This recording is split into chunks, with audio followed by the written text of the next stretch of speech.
Bonjour à tous, bienvenue. Notre invité ce matin est Alexis Corbière, député La France Insoumise de Seine-Saint-Denis. Alexis Corbière, bonjour. Bonjour. Le gouvernement réforme à grande vitesse, assurance chômage, formation professionnelle et peut-être le chantier le plus explosif avant les retraites, la SNCF avec des ordonnances pour mettre fin au statut de cheminot. Alors, est-il possible de contrarier les plans du gouvernement ? Un front uni de la gauche et des syndicats, tous ensemble, est-il envisageable? Vous nous le direz.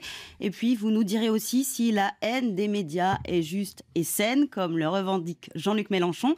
À mes côtés, pour vous interroger, Laurence Ferrari de CNews et Nicolas Barré des Échos. Bonjour à tous les deux. Bonjour. Bonjour Henri. Alexis Corbière, c'est Laurence Ferrari qui va vous poser la première question. On va parler de la SNCF. Bonjour Alexis Corbière. Bonjour. Le gouvernement donc a lancé cette semaine la réforme de la SNCF par ordonnance pour acter notamment la fin du statut des cheminots, notamment pour les nouveaux embauchés. Les sondages montrent qu'une majorité de Français, environ 70%, soutient plutôt cette réforme. Est-ce que vous, à la France Insoumise, vous soutenez sans réserve les cheminots ou est-ce que vous pensez qu'il faut qu'ils acceptent une évolution dans leur statut ? Alors il y a plusieurs questions dans votre question. Premièrement, ce sondage, si on parle du même, celui de Doxa, est une honte qu'il faudrait faire étudier dans toutes les écoles, car l'intitulé du sondage est une farce. C'est moins le sondage que la question sur le statut des cheminots. La question est, si je me souviens bien, avec tous les privilèges qu'ont les cheminots, êtes-vous pour qu'ils mettent fin à leurs privilèges, etc. Bon, ce qui est absolument scandaleux, car il faudrait... Je n'ai pas prononcé le mot de privilège, Alexis Corbière. Non, mais le sondage. On est d'accord. Moi, je parle du vous sondage êtes qui donne à peu irréprochable, près cher le même Laurence Ferrari, mais ce sondage qui sert d'exemple et de brise-glace à beaucoup est un sondage qui est honteux. C'est-à-dire que si je posais la même question vis-à-vis de beaucoup de professions, vis-à-vis de privilèges, de statut particulier, on pourrait s'amuser. Comme vous me connaissez taquin, on pourrait parler des privilèges des journalistes. Mais oui, absolument. Bah oui, évidemment. On est pas de problème. Non, mais on peut en faire un sujet. Les privilèges fiscaux, etc. D'accord ? Ça, c'est jamais abordé. Okay. J'affirme à ce micro que les cheminots, les gens qui travaillent... On va parler des privilèges des députés tout à l'heure. Ils n'en ont pas. Donc, honte à tous ces instituts de sondage qui posent des questions orientées pour créer un climat détestable et diviser les gens entre eux. Sur le fond. Mais on est déjà sur le fond. Parce que si on parle du fond, il faut réhabiliter le fait que les gens qui travaillent à la SNCF ont un salaire moyen sensiblement équivalent à l'ensemble des Français, n'ont pas un accès à la retraite privilégié pour avoir droit à une retraite complète, ils ont besoin de 43 annuités, qui a une situation particulière sur les conducteurs de train, mais enfin admettons qu'il y a toute une série d'effets sur l'organisme quand on conduit notamment des trains à grande vitesse qui fait que pour des raisons de sécurité, il vaut mieux qu'ils Donc on change rien ?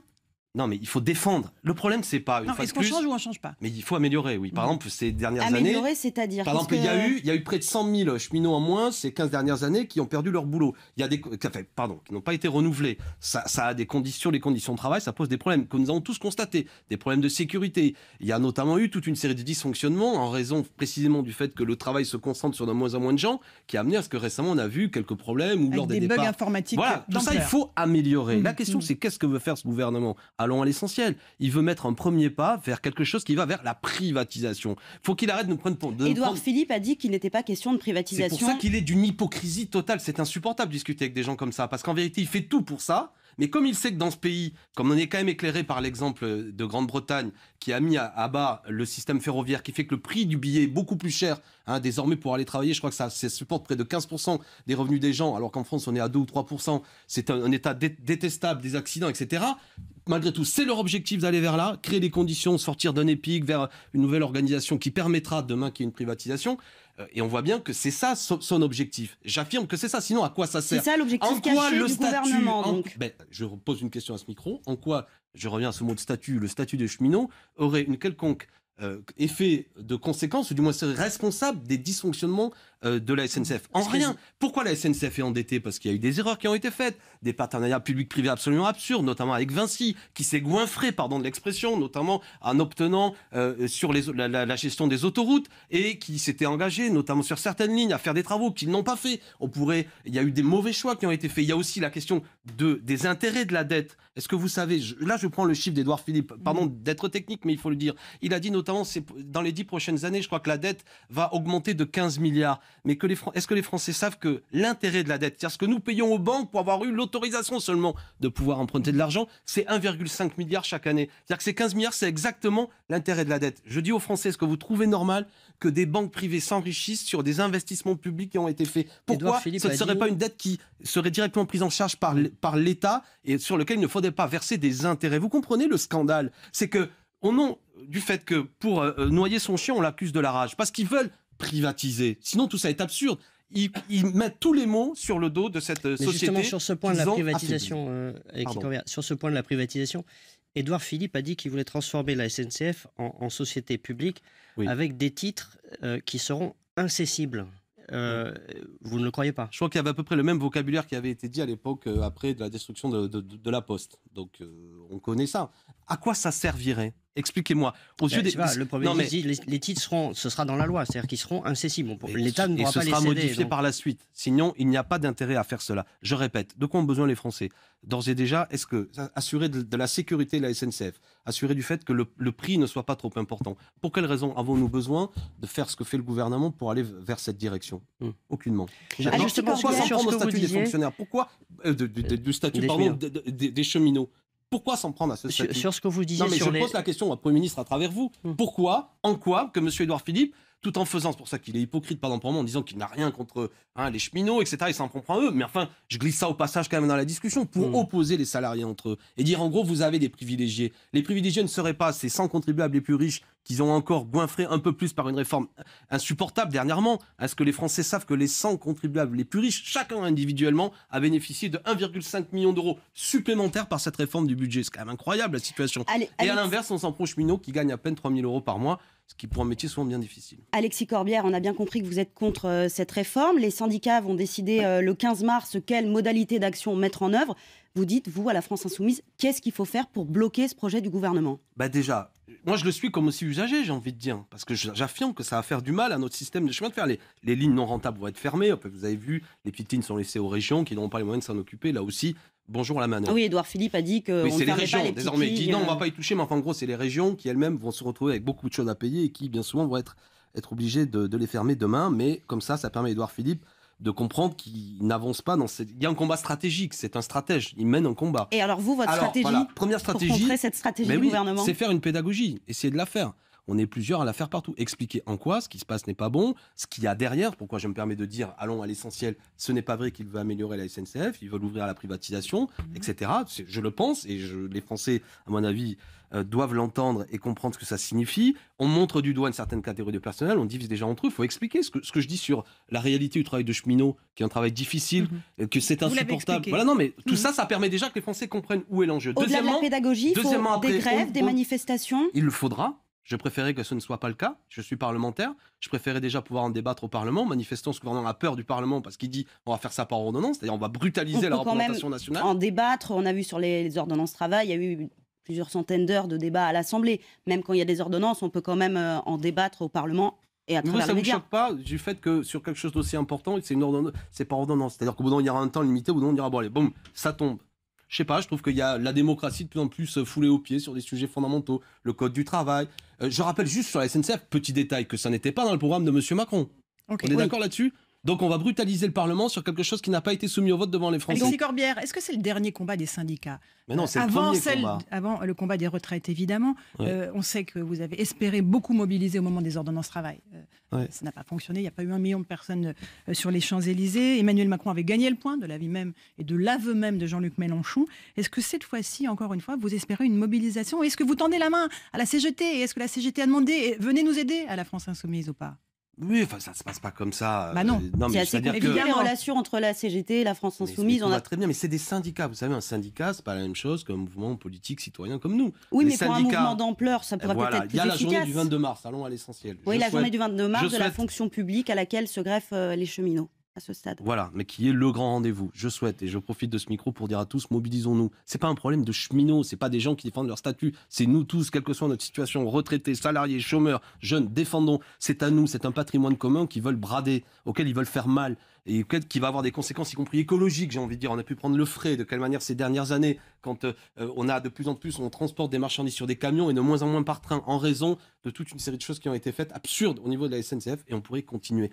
Etc. Donc il faut se mobiliser. La bataille va se jouer sur plusieurs fronts. Déjà, la pédagogie. Au Parlement, on va faire notre boulot et on va à 17, peut-être à 18, 19 selon les partiels qui viendront, mais il ne faut pas en parler aujourd'hui. Mais on a bon espoir d'en faire entrer des nouveaux. Je salue tous mes amis candidats. Et puis il y aura aussi la mobilisation. Parce que dans ce pays, tout de même, c'est un outil démocratique que l'on a. Quand on a un pouvoir qui nous brutalise, qui nous méprise, on est en droit démocratiquement de se faire entendre. Et je dis que nous sommes majoritaires là-dessus, malgré les faux sondages bidons d'Odoxa. Personne ne veut voir privatiser le train. Personne ne veut voir la Grande-Bretagne aujourd'hui s'appliquer sur nos trains. c'est-à-dire des accidents à répétition et des prix de billets totalement prohibitifs, d'accord, et scandaleux, et des gens mis en situation de précarité. Voilà, la France, bon sang, il faut défendre ça. C'est notre patrimoine commun, et c'est pourquoi ils sont fourbes, parce qu'ils savent que là-dessus, il y a une sensibilité bien française à défendre, notamment ce grand service public. Et on verra, vous avez la bataille n'est pas encore gagnée. Nicolas Barré, on parle d'autres réformes d'Emmanuel Macron. La ministre du Travail, Muriel Pénicaud, a présenté vendredi les grandes lignes de la réforme de l'assurance chômage. Je voudrais vous faire réagir au moins sur un point central qui sont les CDD, les fameux contrats courts. Le gouvernement demande aux branches de modérer le recours aux contrats courts. Elles ont jusqu'à la fin de l'année pour le faire, sinon il y aura des sanctions. Voilà. Les syndicats, notamment la CFDT, sont plutôt d'accord avec ce schéma. Est-ce que ça vous convient ? Nous, on est pour clairement le fait de légiférer, je ne sais pas pourquoi il faut encore demander, etc. 5% dans les grands groupes. 5% de quoi ? de contrats à durée déterminée. Ouais. 10% dans les PME, parce que ça suffit. Il y a aujourd'hui une généralisation de la précarité qui n'est pas tolérable. La loi devrait, sans plus attendre, il faut arrêter de demander, de passer notre temps à espérer, etc. On voit bien qu'il y a des effets de la part de grands groupes qui ne vont pas dans le sens du mieux-disance social. On pourrait parler des crédits d'impôt. Je me suis dernièrement ému sur le fait que les crédits d'impôt qui devaient créer de l'emploi ont été appliqués, je pense, au groupe Carrefour, uniquement pour dégager des marges plus importantes à leurs actionnaires, et ils prévoient des licenciements. Pardon d'avoir l'esprit d'escalier, mais revenons à ce que a proposé Madame Pénicaud. Il y a quand même une entourloupe scandaleuse, si vous avez suivi dans ce qu'elle propose. Sur quel point l'entourloupe scandaleuse ? Sur la question de l'assurance chômage, quand même. Il était question, soi-disant, qu'on pourrait librement quitter son emploi et bénéficier. Alors c'est un autre point, effectivement. Non, mais ça montre bien le caractère. Pardon, ouais. J'ai eu des mots blessants envers le Premier ministre en disant qu'il y avait une partie j'ai dit hypocrite peut-être, mais là maintenant on est passé à l'entourloupe. Oui, non, mais voilà. Enfin, vous avez des gens qui ont fait campagne en disant que désormais on va avoir un acquis social. Ça ne va profiter quasiment à personne. 20 ou 30 000 personnes. C'est-à-dire que ce sera extrêmement restrictif. Voilà, encore plus restrictif que c'est le cas à l'heure actuelle. C'est-à-dire qu'il faudra avoir un projet professionnel qui sera reconnu par une commission. Donc je répète que tout ce qu'on vous a annoncé, soi-disant, pendant la campagne, qu'avec M. Macron, vous auriez droit à une assurance chômage si vous librement vous quittiez votre emploi, est en vérité un gros fake. Et le bonus-malus sur les contrats courts ? C'est la même chose. Franchement, tout ça est complètement à côté de la plaque. Et le volet contrôle des chômeurs. Je dis ça rapidement. J'invite les Français, parce que c'est mon style à moi, peut-être à tort, de dire les choses de manière enflammée, mais j'invite les Français à mettre le nez sur tout ça. C'est-à-dire, regardez ce qui est en train de se passer. La réforme du Code du travail facilite les licenciements, plafonne les indemnités chômage dont vous pouviez bénéficier, augmente la précarité en vérité. On vous avait annoncé des soi-disant des choses qui allaient compenser justement tout ça. Ça n'a pas lieu. On est en train aujourd'hui de remettre en cause quelque chose d'aussi fondamental que la SNCF, après la voie, les mêmes par ailleurs qui l'ont affaibli. Est-ce que vous pensez que ça va vers le progrès social ? Je ne le crois pas. C'est pour laquelle il faut faire entendre une voix qui dénonce ça. Nous sommes l'opposition populaire à ce que fait ce gouvernement. Il faut le faire entendre au Parlement, mais nous sommes minoritaires pour l'instant. Et puis, on a aussi des mobilisations sociales qui sont devant nous, dont je souhaite le plus grand succès, avec les syndicats, avec toutes les forces populaires qui disent « touchez pas à la République, touchez pas au service public ». Et je pense qu'on peut être majoritaire là-dessus.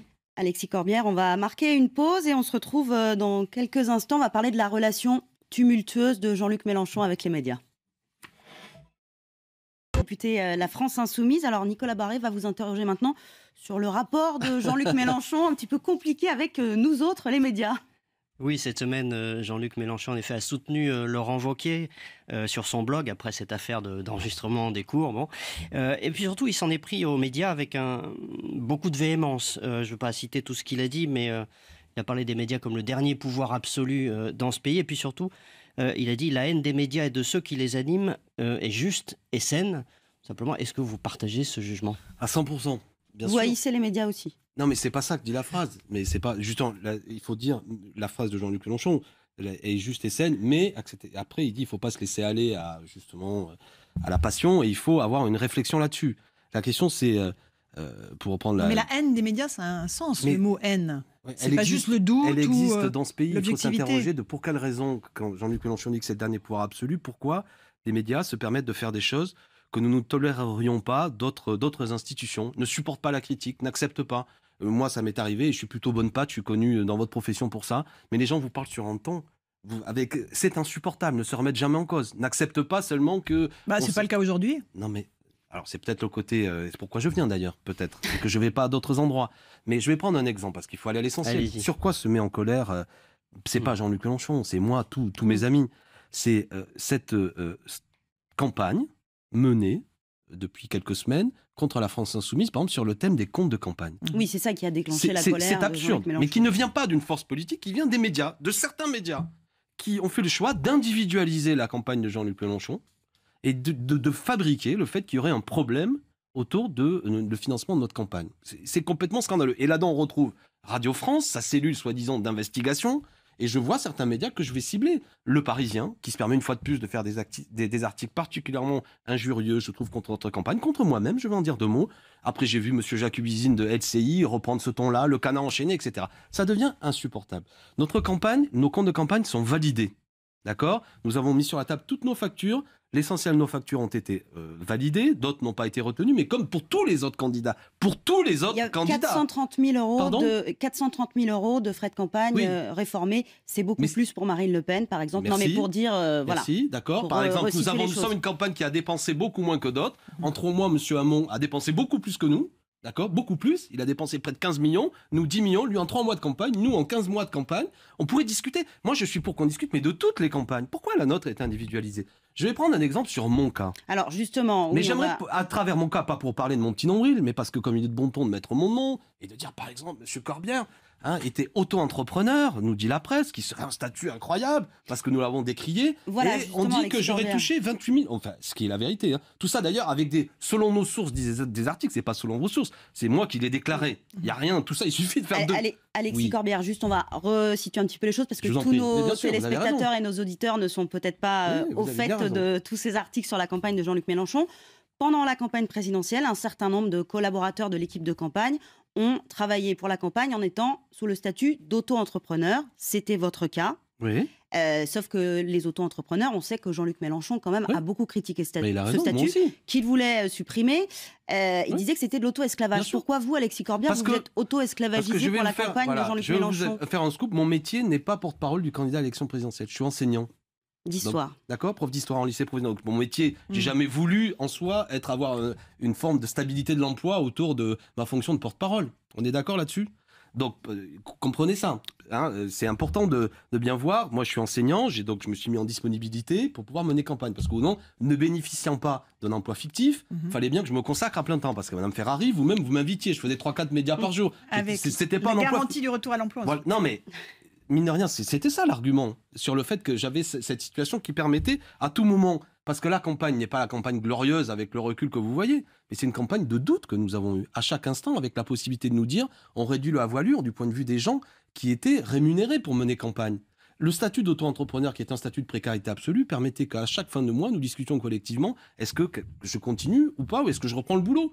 Par exemple, lorsque le 31 janvier, la primaire socialiste se termine, la primaire de la droite, que le paysage politique commence vraiment à se stabiliser, rappelez-vous, les sondages nous mettent à 8 ou 9%. On se pose des questions. Comment on va aller jusqu'au bout ? Est-ce qu'on va aller jusqu'au bout ? Mais je veux dire, politiquement, de quelle manière on y va, etc. On n'est pas des irresponsables. Donc, mon statut était lié à cette situation d'ultra-précarité. Donc, comme quoi, ça peut avoir du bon.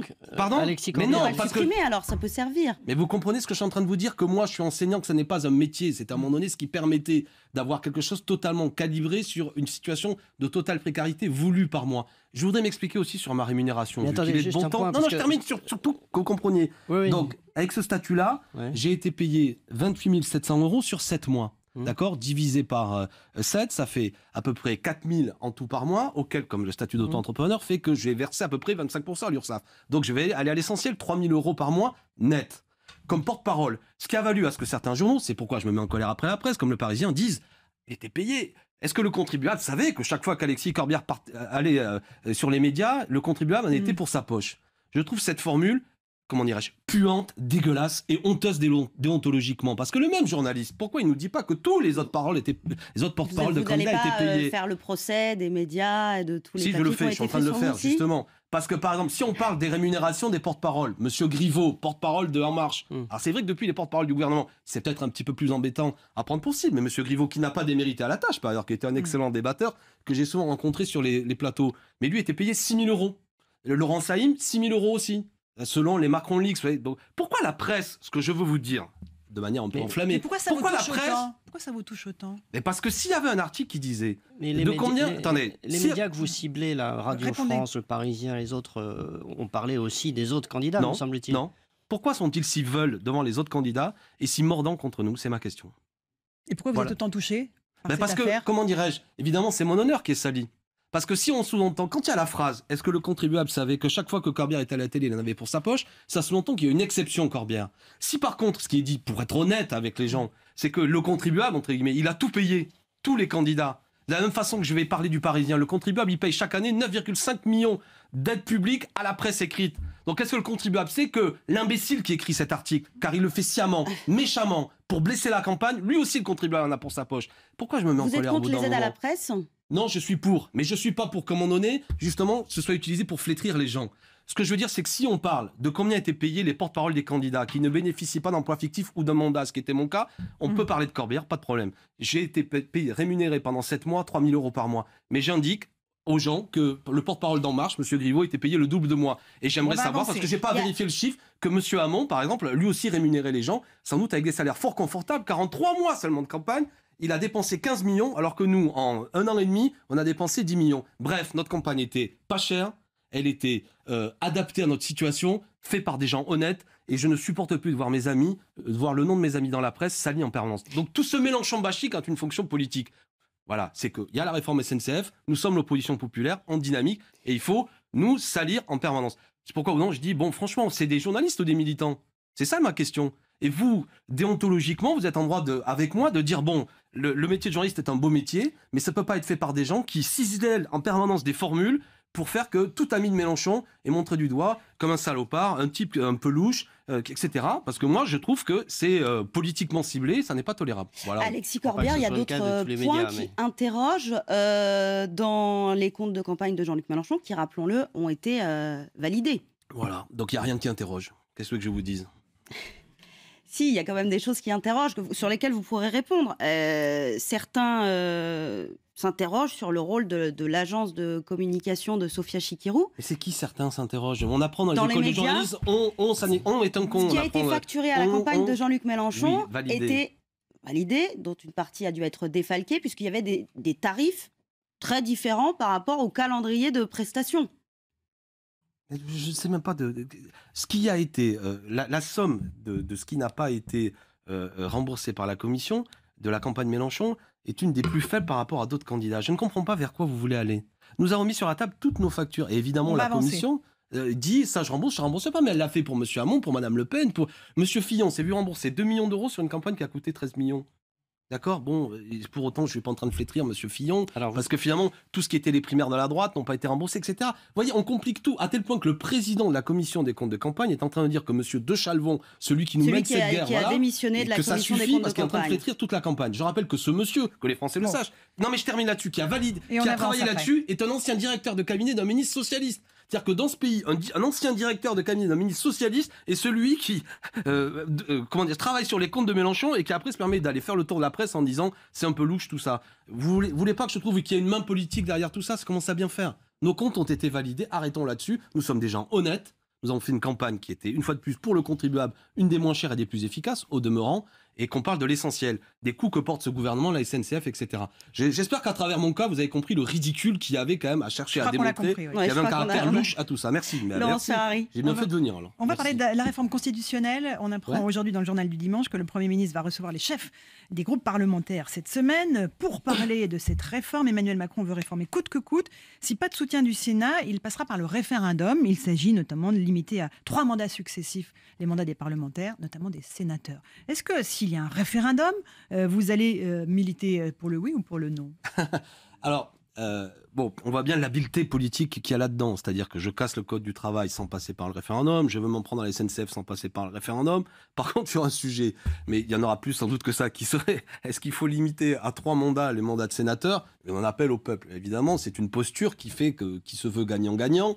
Bon, parce que personne dans ce pays, à commencer par moi, n'est pour le cumul des mandats des sénateurs. Maintenant, je pense qu'il y aura autre chose dans cette réforme institutionnelle. Et revenons à l'essentiel. Je suis favorable à une 6e République. Mais je suis pour que le peuple se refonde comme peuple, à travers un grand débat constituant, par une assemblée constituante. Ça n'est pas aux élus de décider de quelle manière on va changer les institutions. Ça n'est pas au président de la République, à ce monarque élu, de décider de ce dont on débat. C'est au peuple. Parce que ce pays est caractérisé par quoi? Par le fait qu'il y a de plus en plus d'abstention. Moi qui suis élu devant vous, j'ai été bien élu à Montreuil et Bagnolet, avec près de 59% des voix. Pourtant, c'est seulement 20% des électeurs qui sont venus voter pour moi. 80% ne sont pas venus. Ça m'interroge. Et d'autres députés qui paradent en oubliant la réalité, oublient que 9 électeurs sur 10 ne sont pas venus voter pour eux. Bref, qu'est-ce que je veux dire? Il faut reconvoquer le peuple. Oui, et non pas faire des manœuvres. Mais c'est des manœuvres. Ce sont des manœuvres. Ils cherchent le sujet le plus consensuel. Pardon? Vous voterez contre s'il y a un référendum? À ce stade, je ne connais pas la question, je vais être honnête. Ce que je veux dire, c'est que je vois bien à travers, et vous reproduisez bien ce qu'a dans le JDD, mais à travers ce que je vois là, il y a un caractère de manœuvre. Franchement, sur le sujet, bientôt on va faire un référendum, la question va être, souhaitez-vous le bonheur pour tous ou le malheur pour chacun? Bon, histoire de dire, voyez, j'ai remporté un oui très large, mais c'est absurde. Oui, parfois on ne répond pas à la question qu'on nous pose. Oui, mais alors justement, ça vaudrait le coup de ne pas répondre à la question parce qu'il n'y a pas écrit jambon sur le front des Français. Parce que les sondages, les mêmes là que vous citiez tout à l'heure, l'opinion très tranchée soi-disant des Français, montrent quand même que notre beau Manu Premier est au plus bas des sondages de soutien pour un président de la Ve République. D'accord? Ah ouais, ceux-là, ils sont valables, ces sondages-là. Oui, ça dépend des sondages. Mais vous pourriez les citer. C'est pas qu'ils sont valables, c'est qu'ils sont moins, comment dirais-je, pétaradants que d'autres. C'est ça que je veux dire. Bref, vous savez, il y a des élections partielles, je sais, il ne faut pas en parler. Mais on va vérifier si effectivement ce pays entier se jette dans les bras d'En Marche avec enthousiasme ou est-ce que c'est un peu plus compliqué. J'ai cru comprendre à l'occasion, en observant les 2 élections précédentes, que les candidats En Marche se font battre et je souhaite qu'ils soient battus. Mais que c'est la droite qui remporte les élections. Ah bah oui, mais c'est quand même, ça veut dire quelque chose. Juste avant de marquer une pause, j'avais une petite question. On a parlé des médias, on va parler maintenant du média un petit peu. Alors le média, pour nos auditeurs et téléspectateurs, c'est une web télé proche des Insoumis qui a connu quelques turbulences ces derniers jours. Éviction d'une journaliste, le départ de Noël Mamère, 2 autres journalistes sont partis. Alors on va pas rentrer dans le... Non, on va pas rentrer dans le détail, mais quand même vous en parlez. Non, mais il y a une question qui a interrogé dans les médias, encore vous allez dire, sur le traitement de la guerre en Syrie. Sur le média, le choix a été fait de ne pas montrer d'image de la Ghouta orientale pilonnée par Bachar el-Assad, renvoyant un peu dos à dos les opposants et Bachar el-Assad. Est-ce que vous renvoyez du même côté Bachar el-Assad? On a du temps ou pas? Parce que c'est un sujet sensible. C'est bon. Quelques minutes. Bon, d'accord. Non, alors déjà, le média, c'est le média. Je dis pas ça parce que précisément, hein, c'est pas moi qui... J'y ai des amis, il y a des gens que je connais pas là-dedans. Bon, il y a un débat, personne n'a été licencié, hein, si j'ai bien compris quand même, il a été proposé à quelqu'un qui joue un rôle important, tout à fait respectable, de faire autre chose, elle n'a pas souhaité. C'est important, hein, parce que ça amène quand même à voir un peu les choses un peu différemment. Deuxièmement, sur le cas de ce journaliste correspondant qui s'appelle Claude Elkal, si j'ai bien compris, moi, ce que j'avais, parce que je me suis intéressé après coup, ce qu'il exprime, il dit, comme il n'y a pas de méchant, il n'y a pas de gentil dans une telle guerre, qu'il y a une bataille aussi de l'image, je ne souhaite pas passer des images non sourcées. Je trouve que c'est un comportement déontologique. Il y a le travail des reporters de guerre qui est fait sur place. Non, mais c'est pas un comportement en soi qui doit amener à ce que tout le monde monte au rideau. Et troisièmement, j'ai cru comprendre aussi que la direction du média invitait toute une série de gens à venir sur le plateau du média pour en discuter. Bon, je termine sur autre chose. Vous voulez qu'on parle des médias, mais pour quelle raison, alors que tout le monde se passionne du média, il y a si peu d'écho sur le fait que Mathieu Croissando, l'ancien directeur de l'Obs, s'est fait virer parce qu'il a fait une qui n'a pas plu à Emmanuel Macron. Vous aimez bien faire du name dropping sur les journalistes. Je veux qu'on parle. Ce que je veux dire, c'est que je ne comprends pas cette focalisation sur nous. Je suis administrateur de la chaîne LCP, la chaîne parlementaire. Nous sommes en train de discuter de qui sera le prochain président. Et je dis à ce micro que je ne souhaite pas que ce soit monsieur Delay, qui est un proche d'Emmanuel Macron, qui devienne le prochain président de LCP. Et je trouve qu'il y a un lobbying très fort de la part des députés En Marche pour placer un ami de président à la tête de cette chaîne parlementaire. Ça m'inquiète. Et on pourrait continuer. De quelle manière aujourd'hui il y a une reprise en main des macronistes sur beaucoup de médias. De la même façon que les journalistes du Parisien, dont je parlais tout à l'heure, s'inquiètent de la main de Bernard Arnault sur nombre de unes, qui félicite M. Bompard, président de Carrefour, le jour même où il licencie des salariés. Donc si vous voulez qu'on parle de l'indépendance de la presse, des problèmes que ça pose, de la difficulté, chère madame, que vous avez à faire votre métier en vérité au sens large, parce que vous faites un métier indispensable qu'il faut défendre. Là, c'est un beau sujet, plutôt que de nous amuser avec le fait qu'il y a eu des discussions dans un média jeune, qui se cherche évidemment, qui fait des choses fantastiques, qui a fait peut-être ici ou là des choses perfectibles, mais qui franchement montre de belles choses, qui intéressent et qui relèvent le niveau de ce métier indispensable, mais qui doit être critiqué. D'où notre demande, avec Jean-Luc Mélenchon, d'un conseil de déontologie du journalisme, auquel quand moi je suis flétri ou d'autres, ou même vous, on peut se prendre à une instance pour dire voilà, on aimerait au moins pouvoir en discuter. Sinon, qu'est-ce que je fais? J'ai que ce micro. Non, vous avez la diffamation. Oui, mais alors, vous savez quoi? Sur Le Parisien, pour la première fois de ma vie, je vais les attaquer en justice. Parce que j'ai pas aimé ce côté, comme j'ai dit tout à l'heure, vraiment détestable, flétrissant. Et ça m'embête parce que je n'aime pas faire ça.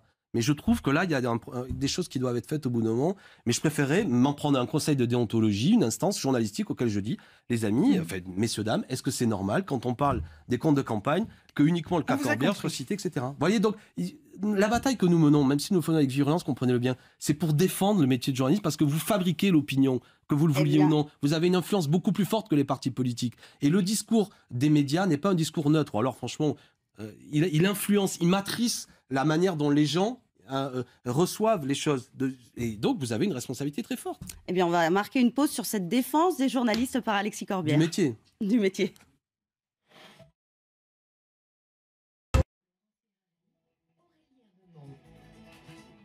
Alexis Corbière est toujours avec nous et cette fois c'est Laurence Ferrari qui va vous interroger sur les élections en Italie qui se tiennent aujourd'hui. Les Italiens votent aujourd'hui pour leurs députés pour désigner une nouvelle majorité sur fond d'inquiétude sur la question des migrants et donc de montée des populismes. Les Italiens ont le sentiment que l'Europe les a lâchés, les a abandonnés en première ligne sur l'accueil des migrants qui traversent la Méditerranée. Est-ce qu'ils n'ont pas raison au fond? Et est-ce que vous soutenez le mouvement 5 étoiles fondé à l'époque par le comique Beppe Grillo? Effectivement, puisque cette formation pourrait être la première dans les sondages. Bon, mais l'Italie est un peuple... Les Italiens sont un peuple frère et il y a une vie politique qui, par le passé, parfois avait ressemblé à ce qui se passait en France. Il y avait des... Bon, et c'est intéressant d'observer ce qui se passe avec un grand bouleversement de la vie politique en Italie. Monsieur Renzi, qui était présenté il y a 2 ans comme étant le bon élève de l'Europe, l'exemple, est devenu un personnage secondaire. Vous ne le citez même plus aujourd'hui. Ça montre que ces passions médiatiques, par moments, de grands personnages sont souvent des constructions plus que des réalités. Oui, l'Italie est en situation de grande turbulence, pas seulement sur la question des migrants, où ils ont accueilli... Alors, ils ont fait un boulot, ils n'ont pas été aidés par l'Europe, mais sur les questions sociales d'ailleurs, le chômage, une précarité d'un peuple inquiet sur beaucoup de questions. Bref, là-dedans, nous soutenons une force politique, une alliance qui s'appelle Potere al Popolo, le pouvoir au peuple, qui est une force progressiste, écologique, etc., qui se présentera aux élections, dont je souhaite un succès, je ne sais pas, elle se présente pour la première fois, et c'est un de nos partenaires aussi pour l'échéance européenne qui viendra. Nous n'avons rien à voir avec le mouvement 5 étoiles. J'espère que votre question est une question qui savait d'ores et déjà la réponse. Mais si vous ne voulez pas de 5 étoiles, j'ai envie de dire, si vous ne voulez pas de... Ce discours parfois xénophobe, soi-disant anti-corruption, mais un peu corrompu, il faut faire du Mélenchon, justement. Comprenez-le bien, parce que si vous passez notre temps à nous flétrir, à nous taper dessus, il y aura en France, justement, l'émergence de ce type de force politique.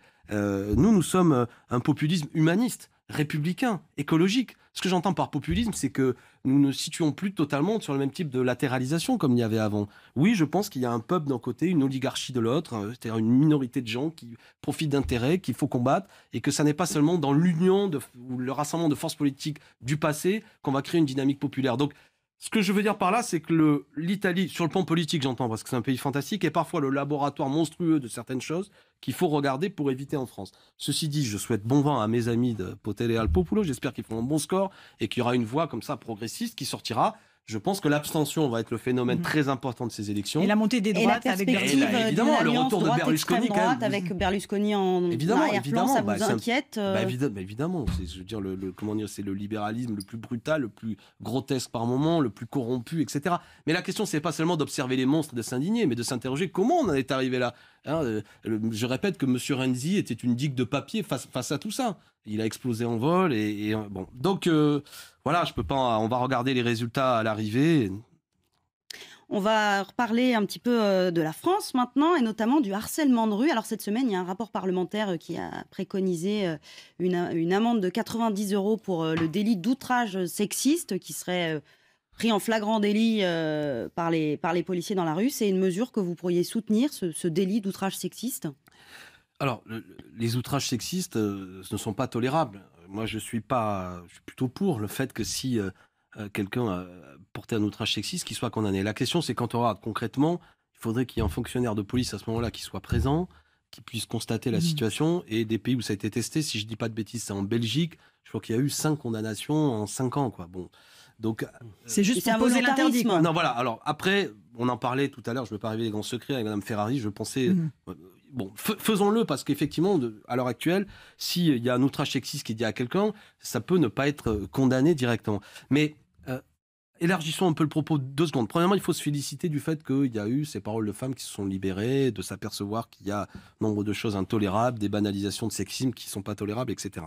Et la parole là-dessus doit pas être, comment dire, il faut pas qu'il y ait un effet maintenant de retournement de la situation. Moi, j'étais un peu indigné de voir, à votre antenne notamment, un agent de M. Besnéard, pour le citer, en présence d'un grand journaliste comme El Kabbach, en venir à dire d'une militante féministe, j'espère que ceux qui nous suivent comprennent, Caroline de Haas, la militante voulait féministe, la gifler parce qu'elle avait dit quelque chose qui n'était pas très précis, et M. El Kabbach disant oui, c'est vrai qu'il faudra bien qu'il y en ait qui rendent des comptes au bout d'un moment. C'est d'autant plus choquant de mon point de vue que le même jour, le soir, M. Besnéard était avec un ruban blanc à la cérémonie des Césars pour dire qu'il fallait défendre la parole des femmes. Au bout d'un moment, vous voyez ce que je veux dire, ça devient un petit peu une forme d'hypocrisie. Je reviens à mon propos essentiel. Fin décembre, à Montreuil, une dame qui s'appelait Maria Macalo a été massacrée par son mari, jetée par la fenêtre. J'en parle parce que les violences faites aux femmes qui amènent à des meurtres sont une réalité de plus en plus importante. Et cette dame, un mois avant, avait été hospitalisée à l'hôpital André-Grégoire à Montreuil parce qu'elle avait déjà pris des coups de son mari et il n'y a pas eu de suivi, si je puis dire, d'un point de vue associatif, etc. Bref, tout est lié. Ce que je veux dire, c'est que peut-être qu'il faut faire ça, il faut le faire sans doute, etc. Mais il y a aussi sur le terrain beaucoup d'associations féministes qui trouvent que les moyens qui sont donnés aux associations qui luttent vraiment, qui luttent efficacement, qui font du bon boulot pour la prévention contre les violences faites aux femmes, manquent de moyens. Et elles, il faut les aider. D'accord ? Donc, je ne m'oppose pas à tout ça, mais attention à ce qu'on ne fabrique pas des choses qui sont totalement inefficaces, alors qu'en même temps, on affaiblit des dispositifs qui, eux, ont une efficacité sur le terrain. C'est une grande cause. Il ne faut pas en faire un outil de communication. Vous évoquiez les Césars. Est-ce qu'il faut en arriver, par exemple, à des systèmes de quotas dans le financement du cinéma Il y a deux pays, la Suède et l'Irlande, qui ont mis en place des quotas sur les financements publics pour arriver au même nombre d'hommes et de femmes réalisateurs, parce qu'aujourd'hui, c'est un métier qui est très majoritairement masculin. Alors, est-ce que, au fond, j'en sais rien. Alors, d'une manière plus générale, est-ce qu'il faut mettre en place une forme de discrimination positive dans ce domaine ? Moi, je suis d'une culture républicaine qui n'est pas favorable aux discriminations positives. D'accord ? Je ne connais pas assez le sujet pour vous répondre comme ça. J'observe effectivement que c'est une profession qui récompense beaucoup les hommes. Hein. Je crois qu'il y a une femme qui a été récompensée, qui a obtenu un César. Je ne vais pas dire de bêtises parce que c'est au Festival de Cannes Jeune Campion, mais au César, il y en a eu assez peu finalement. Tony Marshall. Tony Marshall, voilà.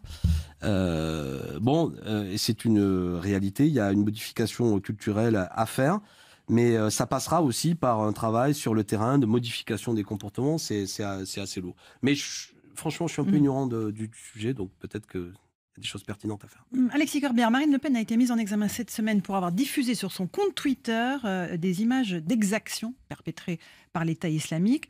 Est-ce que c'est une atteinte à la liberté d'expression, selon vous, ou est-ce que la loi est la loi et donc on n'a pas le droit de diffuser ce genre d'images ? Écoutez, moi je suis un adversaire résolu à Madame Le Pen, mais je trouve que c'est pas comme ça qu'on lutte contre le Front National. C'est un peu ridicule en fait. Voilà. Donc je suis pas pour que... je trouve que c'est une manière un peu saugrenue de prendre les choses. Je crois qu'il y avait eu un débat aussi pour la levée de l'immunité parlementaire. Et d'ailleurs, votre collègue de la France Insoumise, Clémentine Autain, s'était opposée à la levée de l'immunité parlementaire de Marine Le Pen. Je pense que les parlementaires doivent pouvoir s'exprimer de manière assez libre. Marine Le Pen qui soutient Jean-Luc Mélenchon face à... Qui soutient oui, qui dit « Ah tiens, il découvre la meute médiatique lui aussi ». C'est pas vraiment un soutien. Mais non, mais justement, tout à l'heure, vous évoquiez de la même façon qu'on n'a pas soutenu M. Wauquiez. Mais quand, y compris, il y a eu des mauvaises façons parfois de lutter contre le Front National, qui visait à dire tout et n'importe quoi. Donc il faut peut-être en tirer des enseignements. Mais donc, arrêtez sur ce truc par ailleurs. Voilà aussi, c'est un thème au soutien, comme s'il y aurait des connivences avec l'extrême droite. Nous sommes l'exact opposé de l'extrême droite. Mais à force de nous assimiler journalistiquement, vous allez réhabiliter l'extrême droite qui est en crise. Si vous dites aux gens que Mélenchon et Le Pen, c'est la même chose, vous allez en fait vous rendre des services au Front National.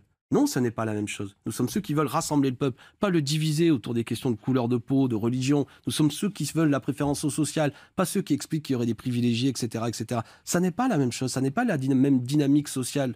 Donc, moi, rendez-nous cet hommage de voir que nous sommes un humanisme républicain, écologique, fraternel, et pas le discours de haine de l'extrême droite. Alors précisément, on va parler de la gauche, puisqu'il y a le congrès du Parti Socialiste qui se tient dans un mois.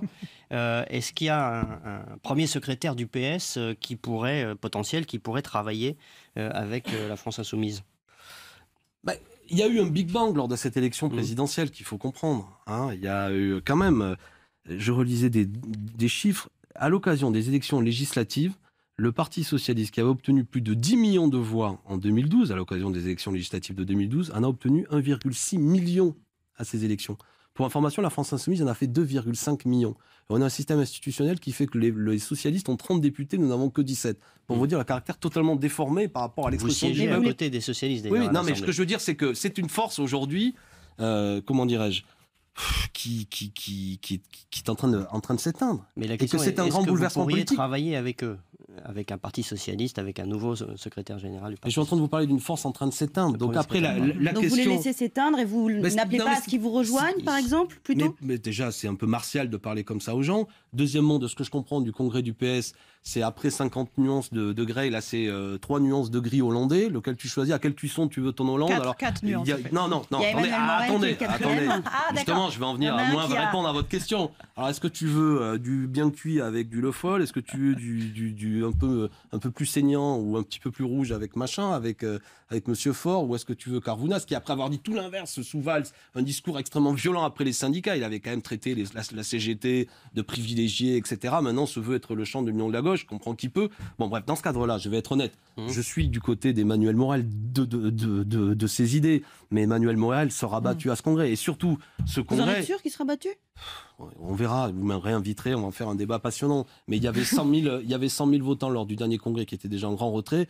De mes informations que j'ai, s'il y a 20 ou 30 000 votants à ce congrès, avec le poids des élus, ce sera le bout. Ce que je veux dire, le problème n'est pas, je vais répondre politiquement, le problème n'est pas d'unir ce genre de formation avec nous. C'est des astres en situation de s'éteindre lentement. C'est comment on rassemble le peuple. Et je le dis franchement, ce qui crée des dynamiques dans les quartiers, dans les villes, c'est pas de dire « Grande nouvelle, Jean-Luc Mélenchon, on va parler avec le prochain premier secrétaire du PS, qui lui-même est... » Ou du PCF. Non, mais on parle du PS, là, en l'occurrence. De gens qui n'ont même pas voté, qui se sont abstenus sur la confiance donnée au gouvernement. Ils se sont abstenus, d'accord? Pour vous dire qu'ils sont même pas vraiment dans l'opposition. Donc on va les laisser un petit peu voir où ils en sont, et nous on avance, on fait notre boulot. Le 22 mars, il faut manifester, il faut se faire entendre. Ils sont en train de tout casser, c'est ça l'enjeu. Et j'invite les abstentionnistes à les voter, pas seulement ceux qui... Alexis Corbière, on va se quitter sur cet avenir radieux que vous promettez au Parti Socialiste. Non. C'est la fin de cette émission. Merci à vous d'être venu ce matin. Merci Laurence, merci Nicolas. Et la semaine prochaine, vous retrouvez David Doucan. Bonne journée.